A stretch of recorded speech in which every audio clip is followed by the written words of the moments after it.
Welcome to Live Daf, your online Daf Yomi Shir.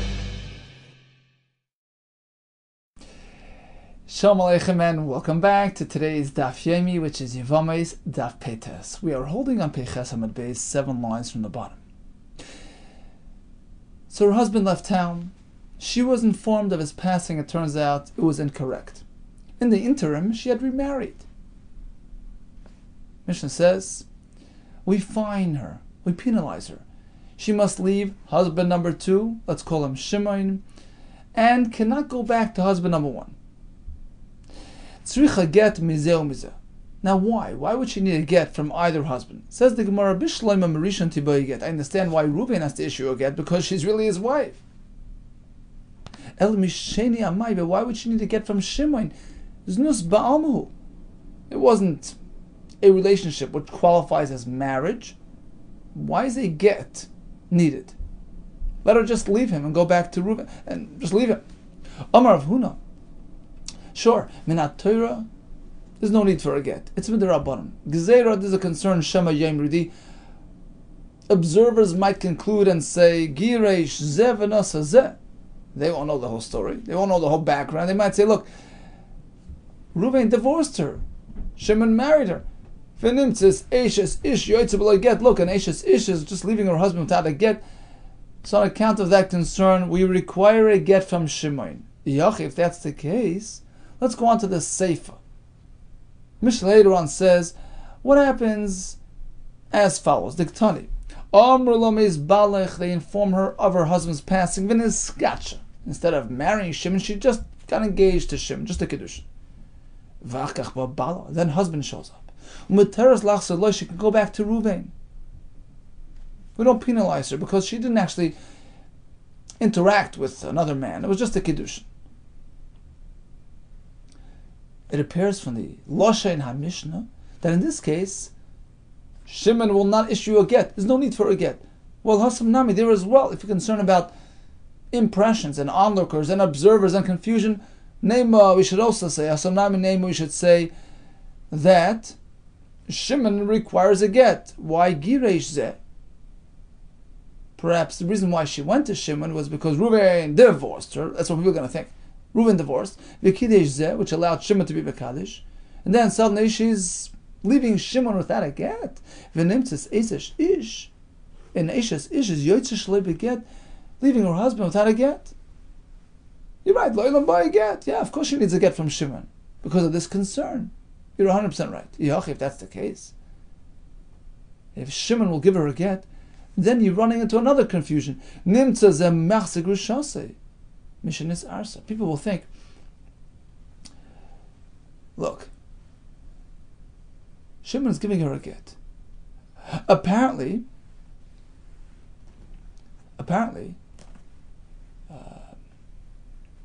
she was allowed to marry Shimon. Why? Because Reuben divorced her, Shimon married her, and now look, Reuben is taking her back. He's remarrying her after she had already married somebody else. That's a problem. You're not allowed to do that.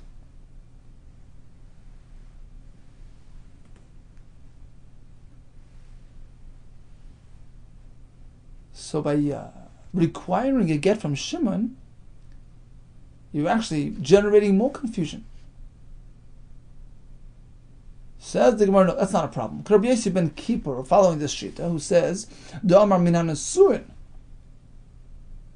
If after Reuven divorces Rachel, Rachel goes and marries Shimon and marries him, not just kiddushin, nesuin, and then she leaves Shimon, Reuven can't remarry her, but that's only because it was minan nesuin.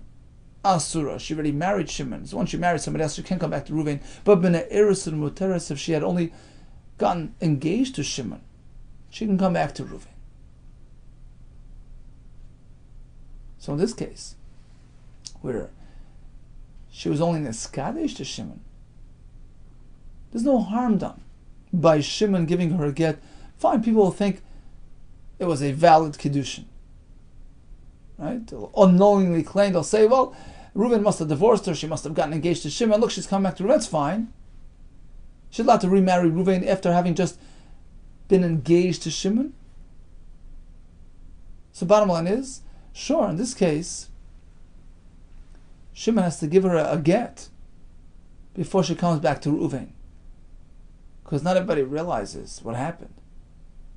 Not everybody knows that really she was always married to Reuven. They'll think she left Reuven, she married Shimon, so Shimon needs a get. Really? Hamid Litani Seifa. I'll prove to you that it's not so, that Shimon is not giving her a get, because the Seifa says, Afa b'shanasan la'achrin get. Even if this second fellow, Shimon, who engaged her, gives her a get, that get is null and void. It does not impact her status whatsoever. She can still marry a kohen. She's not a gerusha. What does that prove? Michlal. Apparently, the loy boy a get. She's not in need of a get, because the boy a get, if she would need a get from Shimon to address this misconception that we spoke about, why wouldn't that get impact her as per marrying a kohen? Rashi says even a reach a get, an impression of a get, has that effect. Clearly, there is no get from Shimon. Otherwise, she can't marry a kohen. Takes us back to the kasha. In the Reisha, we say that there is a get from Shimon. And in the Seifa, we don't need a get from Shimon. Now, both these cases are almost identical. In the Reisha, we have Rachel married to Reuven. Reuven went out of town. She went and she married Shimon. Reuven returns. We need a get from Shimon. People shouldn't think that she had married Shimon upon her divorce from Reuven. So suddenly she's leaving her husband. So we need a get from Shimon to clear the air. In the Seifa, we have a similar case, almost identical. Rachel was married to Reuven. Reuven left town. She went and she got engaged to Shimon. In this case, we say we have no qualms with Rachel just walking away from Shimon and going back to Reuven, because really she's Reuven's wife. What do you mean? Impressions, misunderstandings. People might think that she's actually engaged to Shimon, halachically engaged to Shimon. Why are you allowing her to leave him without a get? Ella rather says the Gemara, there's a difference. Seifa, and the Seifa where it was only a Kiddushin, Amri, people can just suggest that, Kiddushi Tos Havu. When Shimon did Kiddushin, it was mistaken. It was based on a premise, on a condition which didn't really pan out. They'll attribute her leaving to Shimon to the fact that the Kiddushin did not play out. And therefore, get is not in place. Well, if so, Reisha Nami, in the first case where she married Shimon, she proceeded to the marriage state. There as well, people can just say, look, Amri, people say Nesui Tos Havu, the marriage was Tos. Well, that's a good excuse, a good way to explain why she's just leaving Shimon without a get. So why do you need a get? Answers the Gemara, Kansor Rabbanan. Rabbanan fined her, they penalized her. She needs to go through the get process because she didn't investigate the matter thoroughly, right? And she went and she married Shimon, when reality was that Reuven and her husband was still around. Well, if that's the case, say for Nami, in the next case with the Kiddushin, Nami looking, so why don't we penalize her? She should go through the get process from Shimon. Answers the Gemara, there's a difference between the Reisha and the Seifa. Because Reisha, of the Yisur, and the Reisha, she did an Isser. She actually interacted with Shimon as married. It's an Isser there. Kansua, therefore they penalized her. She has to go through the process of the get.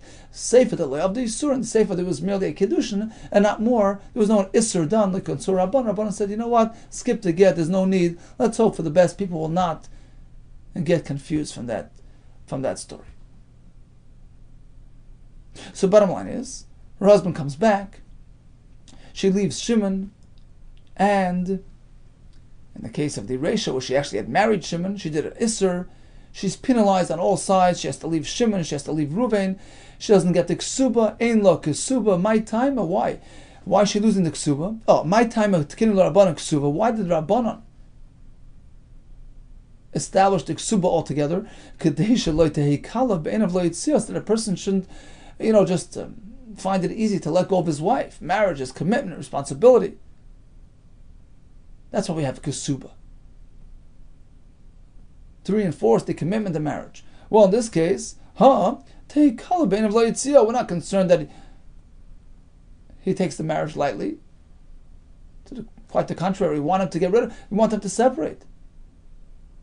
So to encourage that unraveling of marriage, we cancel the ksuba obligations. Furthermore, in love peiros, you can't reclaim the peiros that he ate. V'lei mezayis, he doesn't have to pay her bills. V'lei belois, even the item that she brought in that got worn out, she doesn't take back. Because all these are, ksuba elements. And therefore, tanai ksuba, ksuba dami, the conditions, the elements within the ksuba are all packaged together with the ksuba, no supplemental components as well.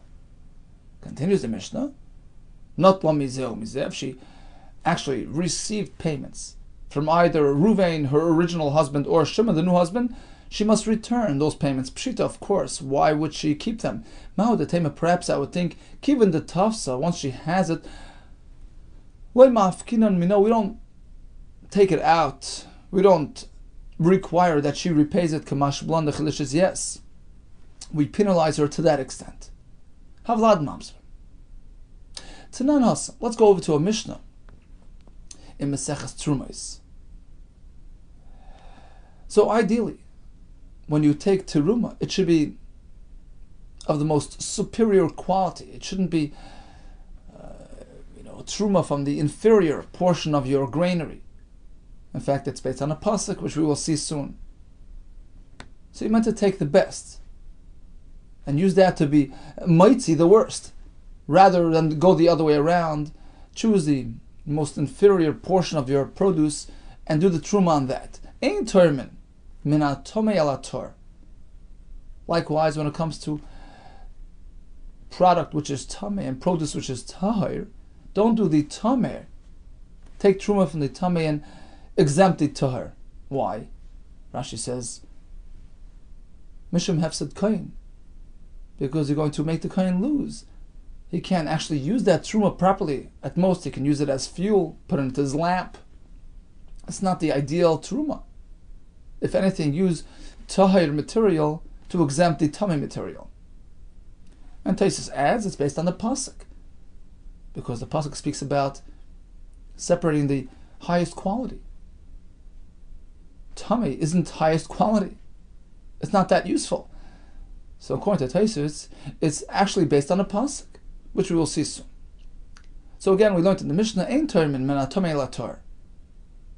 If you have tevel, which is in need of separation of truma and maser, you take your tamei product and use that as the truma, that shouldn't be done. Vim taram, but if he should go ahead and do it, b'shoigig, if it was by mistake, truma say truma, it holds. The truma is valid. B'meiz, that if he did it on purpose, lo yosav lo klum, it's worthless, null and void. To what extent is it cancelled? My lo yosav lo klum, what does this term mean? We have two approaches. Omar of Chizda, literally, lo yosav lo klum kal ikar, it's worthless. Da filu hahi greva, greva means a measure, a midah. This portion that he actually designated as truma, even that hadar litivli reverts to tevel, meaning null and void. The process never happened. So he has to redo it as though it never happened. Rav Nosson Rabbi Ishia Amar, no, not to that extent. We want him to do it over, but you can't revoke the truma status of this product. Lo yosav lo klum means he hasn't really accomplished much to fix the remnants, meaning they're not ro'i la'achila, they're not mutter at this point. He has to redo the truma properly, the way he meant to do it. Aval truma havi, but the item which was separated as truma is still truma. The chachamim don't have the ability to take truma and turn it into non-teruma. Apparently Rav Chuzah disagrees, as we're going to see on Amud Beis.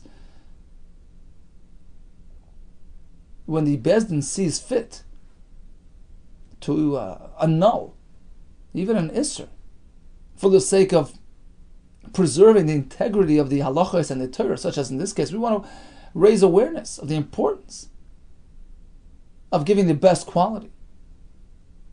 So this is really just a safeguard to the din HaTorah.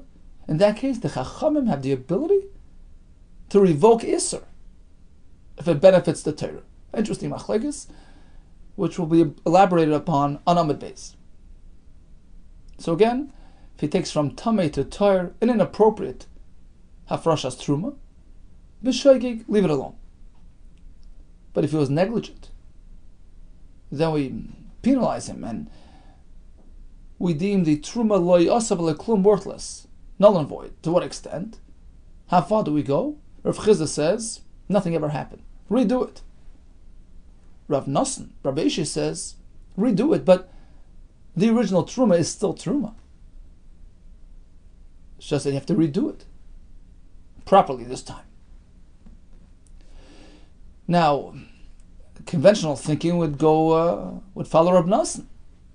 I mean, why do you have to go to that extent and cancel the entire truma? Just make him do it again. That brings us to this kasha of what is the svar of Rav Chizda. How do we understand Rav Chizda? Rav Chizda le Amar Kav Nosson Rabbi Yehuda. The reason why Rav Chizda did not follow Rav Nosson's approach is as follows: the Amrus have a truma, because if you'll allow the truma to stand, you know what might happen? He might just ignore us. He'll just move on. Zimnin de pasha. He might just neglect our instructions. V'lei mafresh. He won't redo the truma. Good is good. I'm fine. So therefore, the Chacham said, it's not fine. It's null and void. You have tevel on your hands. And this will compel his compliance. Ask the Gemara. If that's the case, we have a kasha. A kasha from a Mishnah, where we find that the Chacham did not cancel the entire truma. Ma'ishna mahadasnan. Why is this different than the Mishnah? Hatoirim kishus.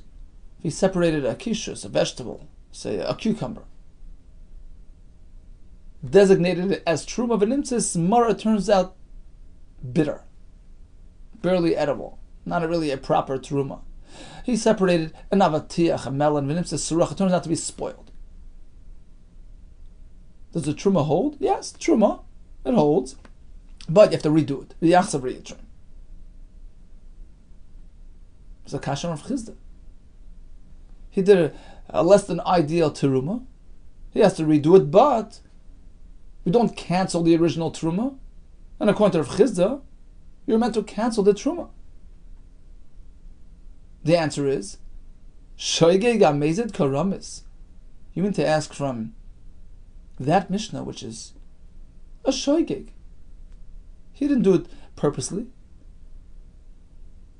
So in that case, we don't cancel the truma completely, as opposed to our Mishnah, where he was mafresh the tamei b'mezid. Here it's different. Explains the Gemara. What's the difference? Shogeg, if it was only b'shogeg, by accident, lo yavad isura, he didn't realize that this thing was spoiled. It was an unknown. He didn't mean to do an isur. As opposed to mezid kavad isura. When he did it on purpose, it was an isur that he was neglecting the din Torah. He purposely took something tummy, something the kohen can't really enjoy properly, and decided that will be the truma on my whole crop. He did an isur. He neglected the din Torah, and therefore we penalize him further. Now, how does that relate to the question of whether to cancel the truma completely or not? Explains Tosfos beautifully. When you know he did it b'mezid, this fellow has established himself as a non-complier. He's not complying with the din Torah. So in this case, unless we actually nullify his truma, he won't redo it. You see, he's a non-conformist. The only way to get him to redo it is to say, well, this thing is null and void, and by default he'll just go back and do his truma again, because he can't eat tevel. That's because he did an isser and he showed his true colors. This fellow is a non-complier, and you have to go ahead and compel him to comply, as opposed to the fellow who was Toirem Kishus, turned out to be spoiled. Avatiach, turned out to be Saruach. That's not what he had in mind. He's a fine fellow. He's a conformist. What should he do? It turned out to be a spoiled item. So go ahead and redo it. And he'll listen to us. No reason to think he won't listen to us. So we're not compelled to take that drastic step of canceling the truma, nullifying what he did. Asks the Gemara, I'm going to have a kasha from Two halachas regarding shogeg. Ha'chaktani b'shogeg truma se truma. By us, meaning the first Mishnah. Tamei on toher. If it was shogeg, you leave it alone. You don't have to redo. Hasam, whereas by the kishus, which turned out to be spoiled, what does it say? Hasam katani truma v'yachsav v'yitrum. Even if it was b'shogeg, he must redo it. What's the difference? Answers the Gemara. There are different levels of shogeg. Hasam shogeg karav lamezit. True. It wasn't deliberate. He didn't do it willfully. He wasn't aware of the fact that this thing was spoiled, but you know what? It's in the neighborhood of mezit. He should have tasted. Should have sampled the kishus before making a truma. There are many vegetables which turn out to be spoiled. He should have checked it out first. Well, it was tevel. How can he taste it? So he says he should have taken the truma from that cucumber on itself as a sample and tasted it and used it for the rest. Or at least use the other cucumbers. This would have been an indication of some sort that the crop is a healthy crop. So bottom line is, when it comes to a pure shogeg, we leave him alone.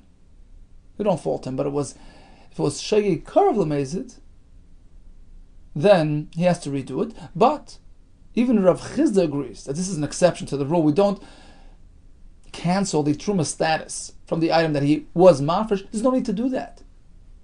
This fellow is a fine fellow. He'll listen to us. He'll follow instructions and redo the truma, even if we don't resort to those drastic measures. Asks the Gemara, the Rabbi mezid amezid. Now we're going to have a kasha from two halachis regarding mezid. Hachak tani b'mezid la'asaklum. By us, meaning by the halacha of tamei on the toher. If it was done b'mezid, la'iklum, nothing. Hasab tanan. We have another Mishnah which speaks about a mezid, and we don't say la'asaklum. Hatoy re'mishe'ein nakav al nakav. This fellow has a flower pot, which is einay nakav, unperforated, making the contents within it totally separated and detached from the earth around it, in which case it's not really considered grown from the ground. It is not tevel min haTorah. It only needs truma midrabanan, because it appears like something which grows out of the ground. He took truma from that item, which is not really tevel, meaning he used it to exempt, to address produce which grew in a perforated flower pot, which makes it technically halachically connected to the ground, which is considered tevel min haTorah, and needs to be addressed as tevel min haTorah. This fellow took the item which grew in the einay nakav, which is not really proper tevel, and used it to address, to separate truma on the tevel min haTorah. Truma, we let it stand. V'yachser v'yitrim, and he has to redo it. There's a kasha on Rav Chizda. Here, he knew what he was doing. It was b'mezid. Why do you just allow him to redo it? Why don't you force him to redo it by way of canceling his truma, which will force him, which will compel him to comply? Why is it different than the tummy and the tar? Answers the Gemara, there is a difference. Betrei mani sayis. There it's two kalim.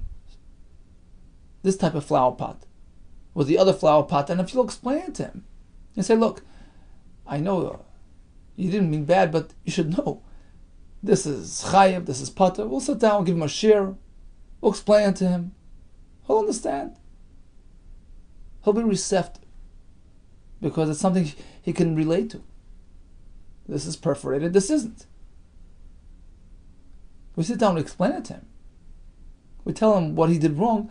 He'll comply, he'll conform, he'll redo the truma without us standing on top of him and compelling. As opposed to bechad mana leitzayis.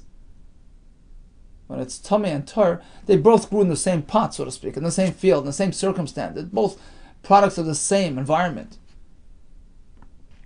When you start explaining to him, well, this is tummy, this is tar, this was inappropriate, he'll just laugh you out of town. He's not going to listen to you.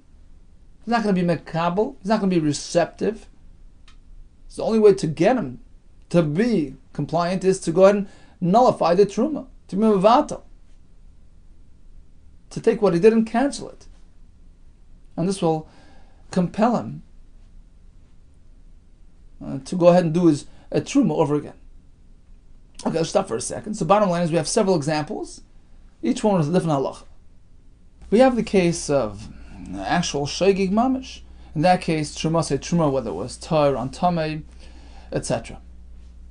We have a case where it's somewhere in between, mistaken on purpose. He has to take some accountability. It was karev lemezid, such as in the case where it turned out to be spoiled. In this case, we say that according to all shitos, truma v'yachsa v'yitrim, the truma holds, but he has to redo it. As well as the case where it was b'mezid, but it wasn't a question of quality, it was a question of patur on chayev. He took from a otzes she'einoi nakav, it has no hole, it's detached, it's not really chayev and truma minater, and used that as teruma for something which was grown in a perforated flower pot, which is chayev b'truma. So although it was done on purpose, it was b'mezid, but it was two kalim, so he'll accept when we tell him that must be redone. So in both these cases, all shitas are in agreement. We let the truma stand, but he has to redo the truma again. But in the case where it was an outright mezid, he took tameh and used it for tar, we have machlekes. If Chizah says, look, this fellow has shown his true colors, he's a non-conformist. Lo yosav leklum means the Bezdin actually uproots the truma, they sort of cancel what he did, and that will force him to redo it properly next time. Ranosman Reishi says we don't have to resort to such extreme practices. We let the truma stand, but he just has to redo it all over again. Continues the Gemara. Here comes another kasha. Rav Nos and Rabbi Yehuda, according to that sheet, Da'amar lo yosav leklum means l'sakin shirayim. He hasn't really accomplished what he wanted to do. These shirayim, the leftovers, are not really mutter ba'achila. He has to redo truma to enable the shirayim ba'achila, but aval truma havi, but what he separated, even though it was tamei, is considered teruma. And Rashi says, va'koyin madlika miyad. What does the kohen do with truma tamei? It takes it and throws it into his oven, uses it as fuel. So basically we're treating it as truma. Maishnama disnan, why is it different than the next Mishnah, which speaks about this fellow mixing up products, min ha'nakav al she'ein nakav. This time he did it the other way. He took produce grown in atzis nakav, right? The flower pot with a hole. That product is tevel, chayiv b'truma min ha'torah. He took truma from there to address al she'ein nakav, to address product grown in a einoi nakav, which is not really chayiv min ha'torah. So what's the halacha? It was from chayiv on potter. Truma say truma. The truma that he separated is treated as truma, even though the recipient, the beneficiary, the other flower pot which needed this truma, on whom this truma was taken, doesn't really need truma. Still, we consider this as proper truma.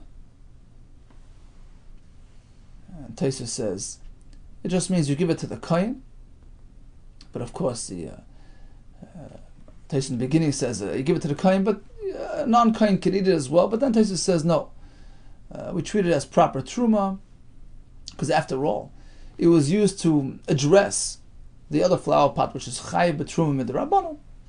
So in any case, the bottom line is we treat it as truma, even though it was a improperly separated truma. It wasn't properly done. It was from one type on the other, from chayiv on potter. So it's teruma. But the kohen cannot eat it. Why can't he eat it yet? Because it's really technically tevel. Realize that this truma isn't really truma. It was taken to address, it was separated to address the other flower pot which does not need truma min ha'torah. So technically this item isn't really truma, it's just plain tevel, so you can't really eat it yet. It has to be addressed. It's truma and maser obligations have to be addressed by taking some other item and considering it truma for this item. Why wouldn't you separate from this item itself? Taisus deals with that. He says, because we're going to do that, then the leftovers are going to be treated as regular chulin, and a non-kohen will eat it. We want to avoid that situation because, you see, once he pegged it as truma, once he designated this whole amount as truma, we don't want to downgrade its status. Once it was given the shame truma, we leave it as such. And we want only a kohen to have it. But technically, since it's still tevel, you have to address it. You have to take truma from somewhere else on this thing. Clearly, the unsubstantiated truma, the truma which was separated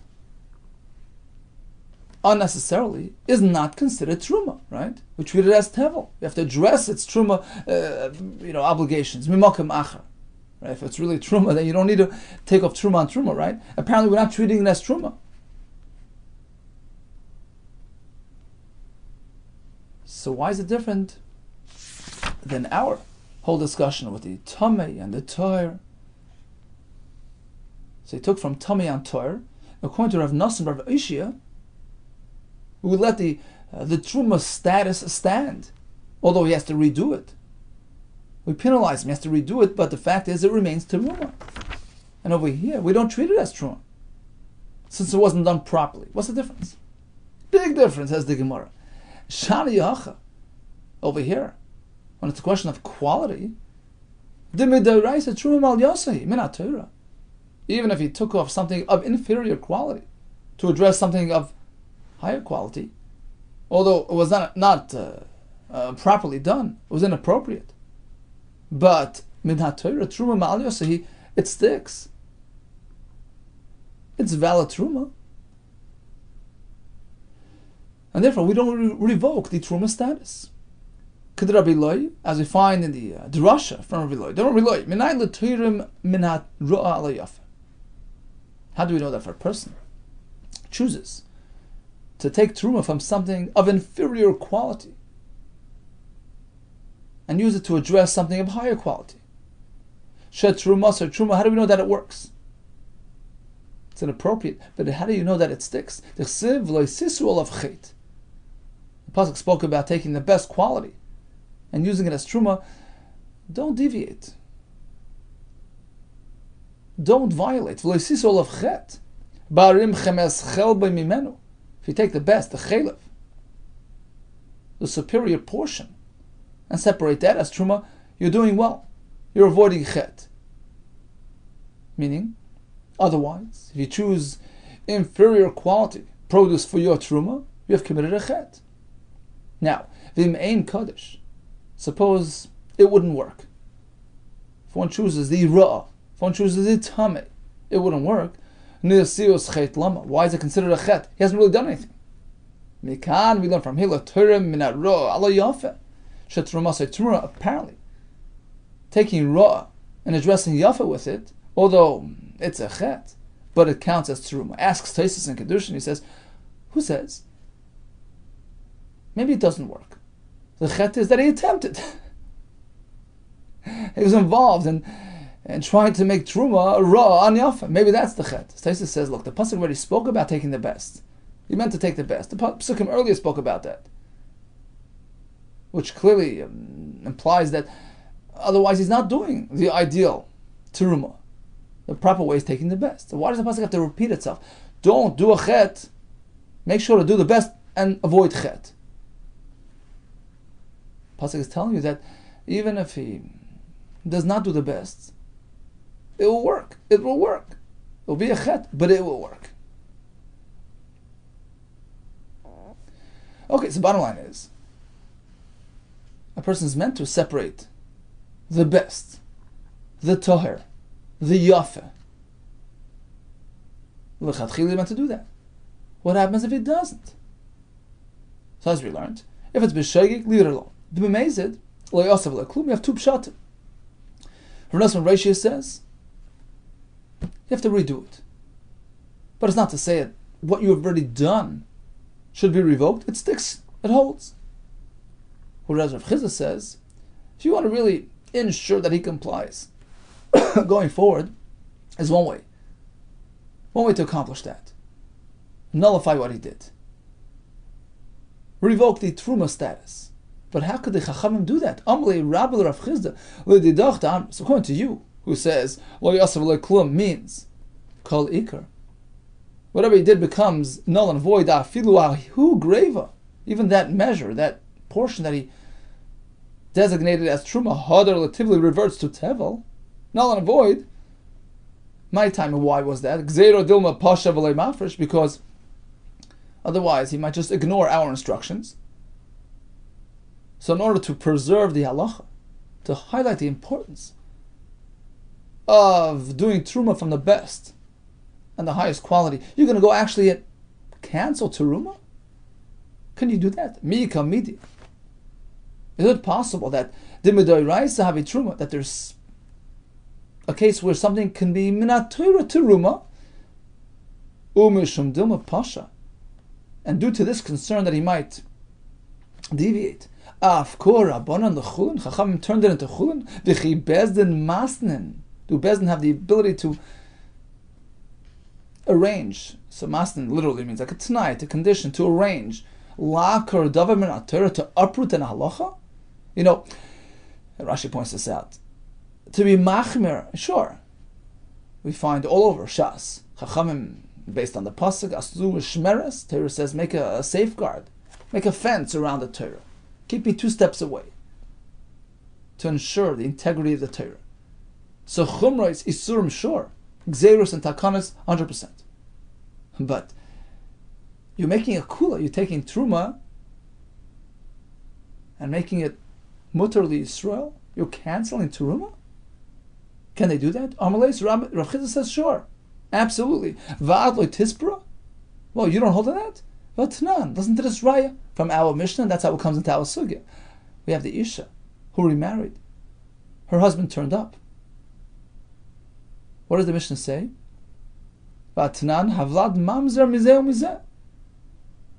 A child born from either husband, the new husband, or if she goes back to the old husband, the child born there as well as a mamzer. And we assume mamzer means literally he can marry a mamzeres. We treat him like a regular mamzer. Now, let's take it apart. Bishleim misheni mamzer. Surely the child born from Shimon is a mamzer, because it was discovered that he had married a Neshes Ish, a married woman. So granted, that makes sense. Ella Marishan Amai. But if she returns to Ruvain, the first husband, and they have a child, you consider him a mamzer? Why? Ishtayhi. This woman, Rachel, is really his wife. Sure, he's required to divorce her, etc. But technically speaking, Minat Torah, she still married him. The Yisrael Ma'al, the child born from this couple is a proper Yisrael. Because Sharina le b'mamzeres, you're allowing him to marry a mamzeres. You're applying a kula leniency. It's not just a chumrah. So what's the answer? Chachamim have the ability, when they see fit, to go ahead and even revoke a din Torah, even if it results in a leniency, if the purpose, if the plan, the objective, if the goal is to safeguard the din Torah, such as in the case of the Isha. Be more careful. Look at these consequences that resulted from your carelessness. So in effect, we're creating a kula, we're treating him as a mamzer, allowed to marry mamzeres, all for the purpose of ensuring the integrity of Dinei Torah. But bottom line is, we have the ability to do that too, to make it cool, to be Eikar Davar Min HaTorah. And likewise in our case with the Truma. We want to ensure compliance. We want to highlight the importance of doing Truma properly. So in certain very specific limited circumstances, we will revoke the Truma status if it serves to ensure compliance with Dinei Torah. That was Rav Chizah's point. Amalei. So Rav Nassim responds, not so fast. Hachi Amar Shmuel. Shmuel says, Asur b'mamzeres. You're assuming that this mamzer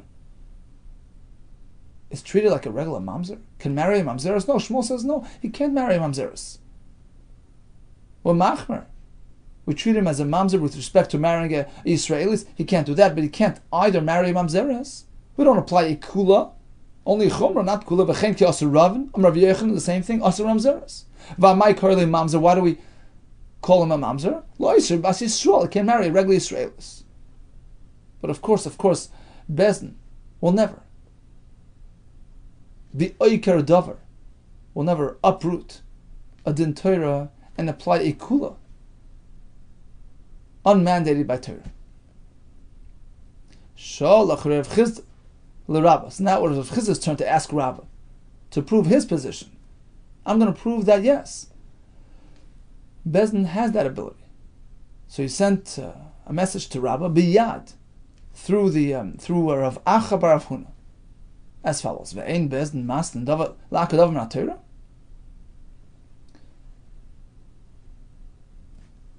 Says, really, they can't do that? They can't arrange to be oiker or davar min Torah when necessary? V'atani, I'll bring you a raya from the following brayso. Said they can. Again, the point is to ensure the integrity of Torah. Me'masai adam yorish isishtek tana. So he's married to a ketana. The marriage is only midrabanan. We're speaking that there was no father involved who can actually hand his daughter over to this fellow, which would generate a doraisa marriage. So sans father, this girl is only niskadish and marries midrabanan. Now she passes away, and he would like to take her Yerusha. From what point onward is he entitled to her Yerusha? Now, why would I think that he can't take her? What's the issue? She's his wife, at least midrabanan. It's interesting. Rashi says, Rashi is off to the left here. Es ishtek tana, im meisef. She passed away. V'lei amrinan. And we should not be concerned. Shema asida hoysa lamayin. You see, a ketana could just walk away. Do miyun. So the concern is, look, maybe she would have left him. V'ishtakach. Turns out the lav ishti havoy is not really his wife. We're speaking without a father, so it was only the rabbanon. So she's still very little. There's always a concern that she may have walked away from him in the future. In which case, she was never really his wife, and he's not really entitled to a Yerusha. The Kash, the fact is, at this point, she was still his wife. Why would we be concerned with what she would have done theoretically? The fact is, she didn't walk away. She was married to Midrabban, and now she passed away. Why can't he have you? Taisus learns a little different than Rashi. He says, you see, if she's too much of a ketana, the divrei chachamim, if the chacham allowed this husband to inherit her properties, it would look like a joke. Taisus says, it would look like he's exploiting her. He's just taking advantage. He took this little girl, this rich girl, he married her so he can take her property away. So it doesn't look good. It doesn't present well, and that takes us back to the question. So from what point onward, at what level of maturity,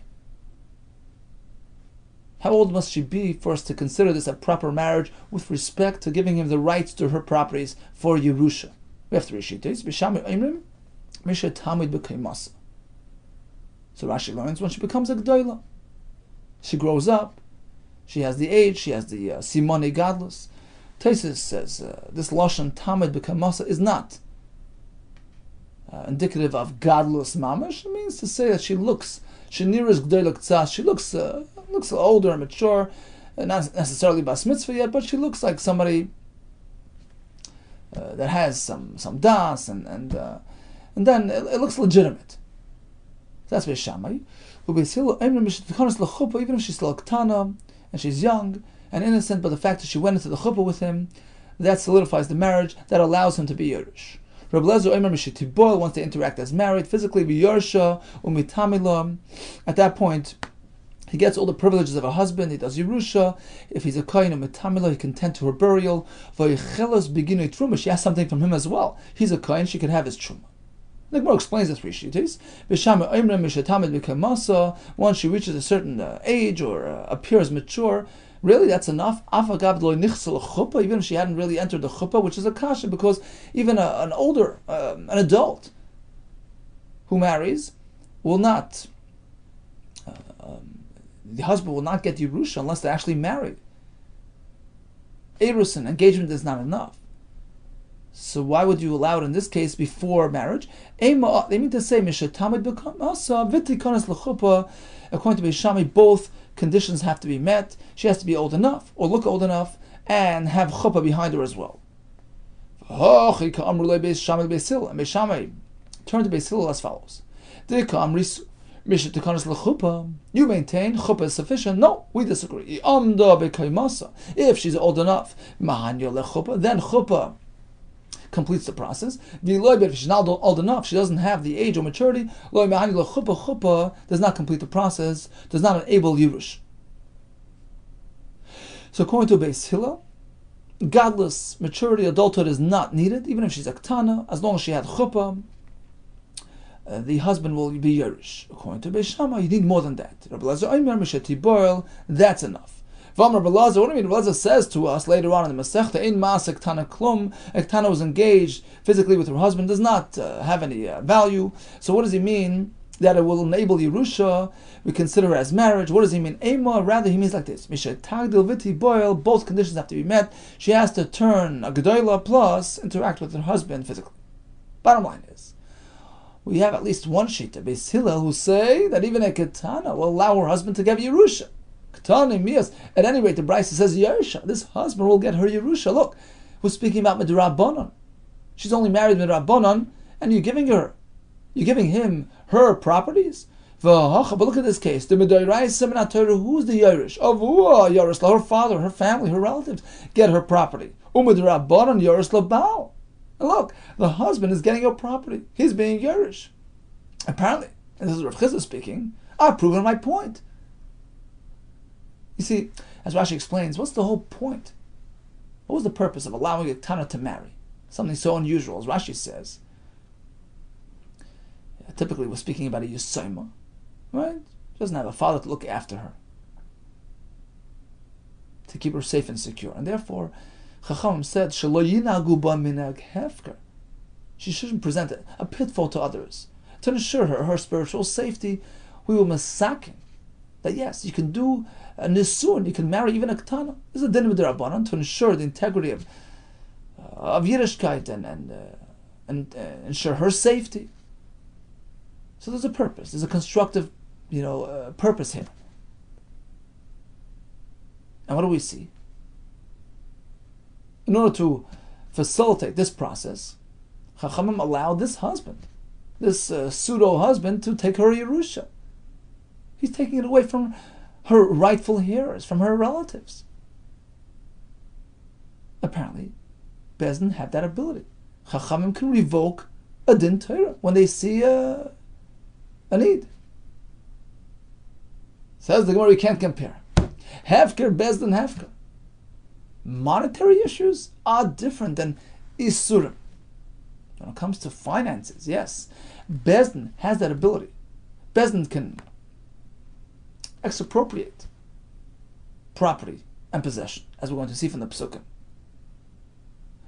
That's a different story than Truma or Mamzer, which are strictly Isur related. We don't find anywhere that the Chacham had that ability.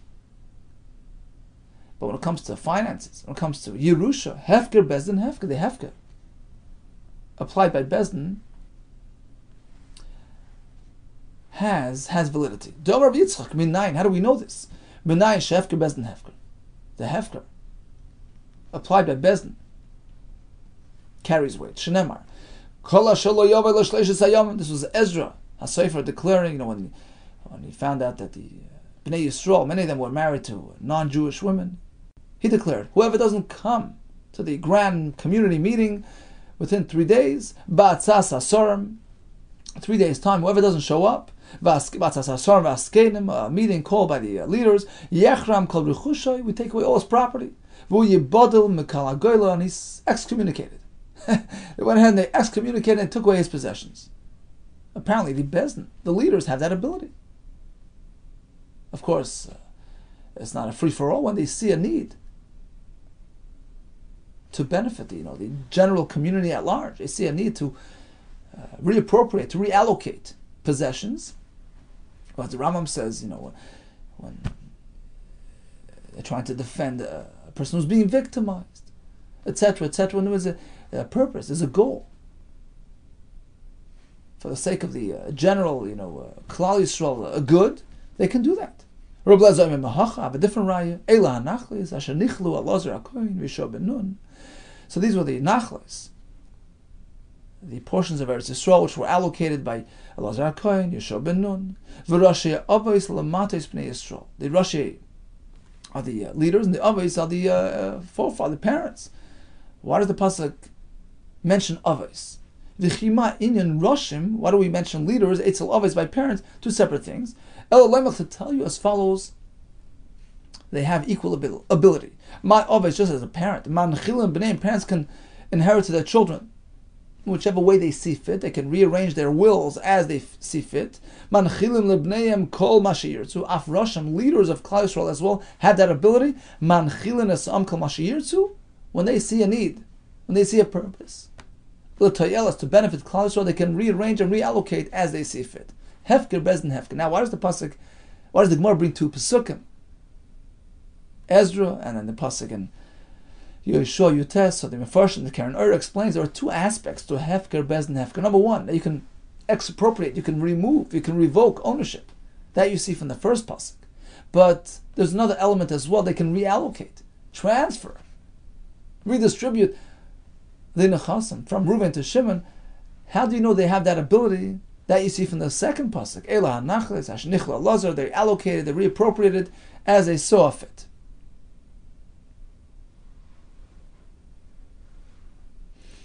So bottom line is, when it comes to mammon, comes to finances, as the halacha of Yerusha, it takes on a new meaning. It's hefker bezdin hefker.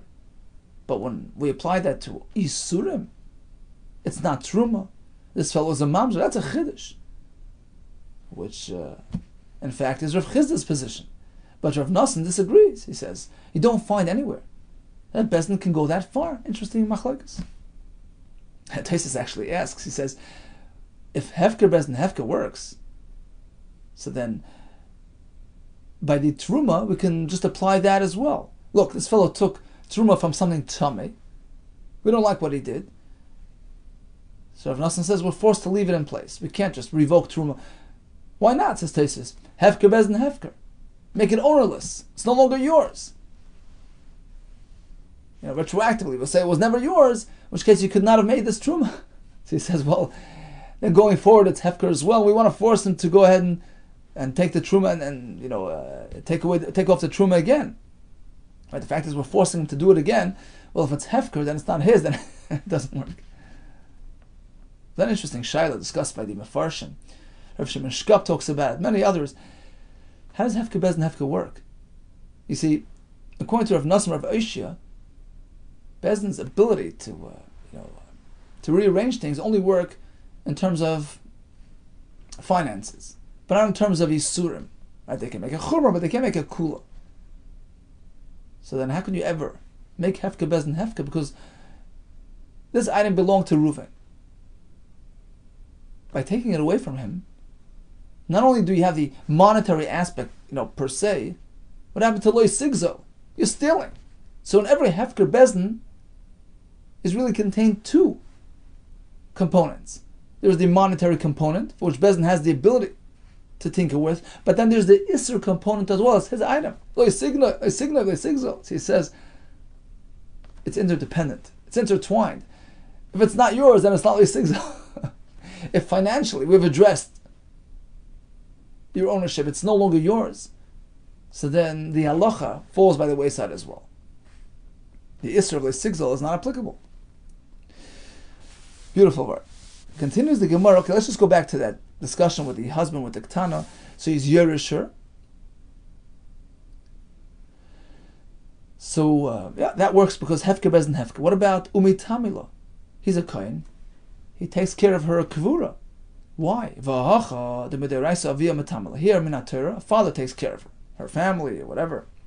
They are her relatives. He's not really technically her relative. Umidirabanan mitamila. Midirabanan, however, he takes care of her. Mitamila Baal, right? This husband. How? How can the Chachamim allow him to become tummy if midiraisa she's a total stranger? So you see that bezdin have the ability to revoke halachas when they see a need, when they see fit. He says, "Well, no, mishum nahavi lo meis mitzvah." The reason why you can take care of her because she's really an unattended mess. And even a kohen can become tamei to an unattended mace. Umi have a mace mitzvah. Why is she a mace mitzvah? Tanya. The Brisa describes a mace mitzvah as follows. Mace mitzvah means to be a very specific case. Ezo mace mitzvah. What is a mace mitzvah? Kol she'en lo kohen. There's nobody to take care of the mace. Koirei, he calls out the fellow who found him, or perhaps it's a reference to the dying person, would call out, and others come to his help and to his assistance and bury him. Ezo a mace mitzvah. If there's somebody to take care of him, that's not a mace mitzvah. But here, this katana, she has relatives galore. Why is it a mace mitzvah? Says no. Bottom line is, Hanami here as well, because they're not getting her inheritance, rather the husband is, as we explained. So they think to themselves, look, let him take care of her. He's getting all that Yerusha, let him take care of her. Karya, when she calls out, they don't respond to her, so to speak. And it's considered a bona fide mace mitzvah, which allows this non-husband to become tamei in order to attend to her burial. What about the next halach in the Brisa of Vayicheles beginning truma? How can she have truma on account of him? She's not really married to him. Answer is betruma d'Rabbanan. We learned before, sometimes things are only chayiv and truma d'Rabbanan. So that type of truma we feed to her because this marriage is d'Rabbanan, so the truma is d'Rabbanan. That's fine. But of course, truma d'Oraisa she would not necessarily have access to. Okay, so what did we learn today? We spoke about this Isha who discovered that her husband is alive and well. She has to leave the current husband, let's call him Shimon, and she cannot remarry or re-engage Reuven as well. She loses all ksuba rights, the ksuba itself, and all its associated claims. What else happens as a result? The child is a mamzer, and that took us into the discussion regarding hafrashas truma. Ideally, you're meant to take the best, biggest and the best, the tar, the yafe. What if he neglects the tar? Instead, he does the tamei on the tar. So if it's b'shoigeg, of course the truma holds. As we learned in the Gemara, the chatchili meant to take the best, but of course it works even though it was not the best. But if it's something called karv lemezid, something in between karv and shogeg and mezid, it was something which turned out to be spoiled, which she could have guarded against, then the truma takes hold, but he has to redo it. He has to redo it properly, and this is agreed upon by all shitas. Likewise, if it was one type of a product grown in a atzos she'enoi nakov, which is not really in need of truma min haTorah, he took from there on the nakov.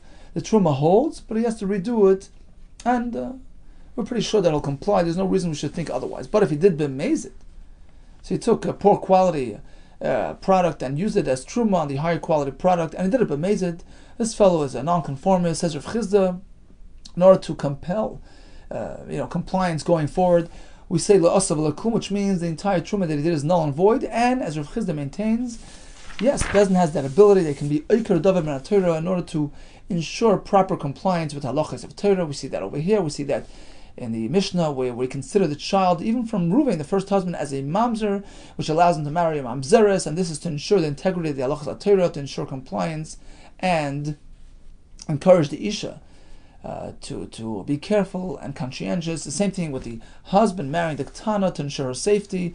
We consider that a proper marriage, and he in fact could be Yerush, her Yerusha, and he gets priority over her relatives. Rabbi Yehuda disagrees. He says, look, sure, when it comes to monetary issues, hefker bezin hefker. When it comes to doing a chumrah, yes, bezin can add chumras, but here we're speaking about revoking the truma status, which in effect is a kula. Who's to say they have that ability? And therefore, according to Rabbi Yehuda, if he did the tamei on the tar, of course he has to redo it, but still, the actual truma that he did holds up. It is truma. That took us into the discussion about hefker bezin hefker, which, as we said, according to all shitas, works because we learned from the psukim that when it comes to monetary issues, Hashem grants the bezin and the leaders the ability and the wherewithal to go ahead and redirect the properties amongst Klal Yisrael as they see fit for the greater good of Klal Yisrael. However, when it comes to Isurim, well, to add Isurim, to be machmer, to make Xeris and Takonis, Syogim and Chumris, sure, they do that all the time, but to actually make a Kula, so that in a roundabout way it will bring about stronger compliance with Dinei Torah. That's a chiddush presented by Rav Chisda, which at this point we have not yet brought a raya to support.